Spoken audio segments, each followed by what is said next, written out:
안녕하세요. 일산백병원 신경과 박홍균입니다. 이번 영상에서는 특발 두개내압 상승에 대해서 말씀드리겠습니다.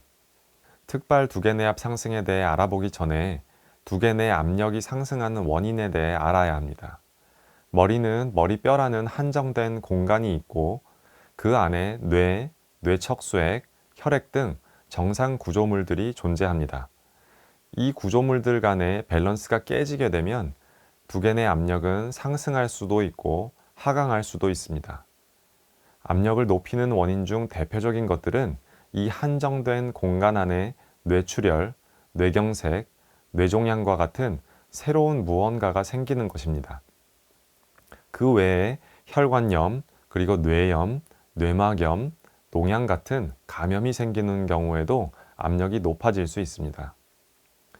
수두증은 뇌 안쪽에 뇌척수액이 정상보다 증가하는 것을 의미합니다. 그 외에 이러한 명확한 원인이 없이 두개내 압력이 상승하는 경우가 있는데 이것이 바로 특발 두개내압 상승입니다.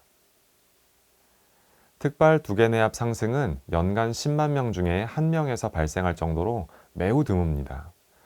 굉장히 드문 원발 두통인 군발 두통이 연간 10만 명 중 5.3명 정도에서 발생하는 것과 비교해 보면 특발 두개내압 상승은 더 드문 두통임을 알 수 있습니다.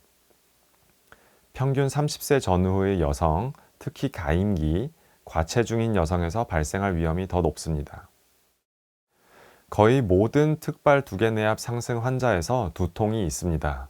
두통의 강도가 비교적 심하고 박동성으로 나타난다는 점에서 편두통과 비슷하기는 하지만 긴장형 두통과 비슷하기도 하는 등 두통의 특징은 매우 모호합니다.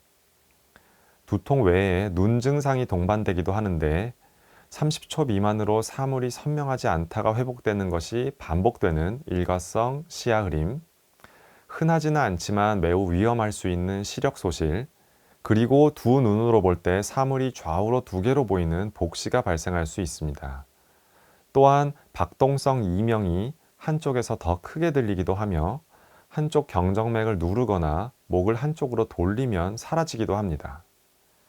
하지만 중요한 것은 이런 증상이 있다고 하더라도 모두가 특발 두개내압 상승인 것은 아닙니다. 특발 두개내압 상승을 진단하려면 진단 기준을 만족해야 합니다. 여러 가지 진단 기준 중에 대표적인 것을 보시면 첫 번째로 시신경 유두 부종이 있어야 합니다. 이를 확인하기 위해서는 안과 진료 및 검사가 필요할 수도 있고요. 둘째로 아까 말씀드렸던 복시를 일으키는 6번 뇌신경마비 외에는 다른 신경학적 검진에서는 정상이어야 합니다. 다음으로 뇌 영상 검사에서 이상이 없어야 하고 가장 중요한 것은 요추천자를 해서 뇌척수액의 압력이 25cm 이상이 되어야 합니다. 결국 다른 검사에서 두개내 압력을 높일 수 있는 다른 원인들을 모두 배제한 다음에 비로소 진단을 할 수 있는 것입니다.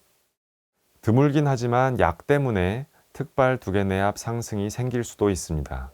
성장 호르몬, 일부 항생제, 비타민 A 과다, 스테로이드를 사용하다 중단하는 것, 리튬 등이 원인 약물이 될 수 있습니다. 안타깝지만 이 병은 치료가 아주 잘 되지는 않습니다.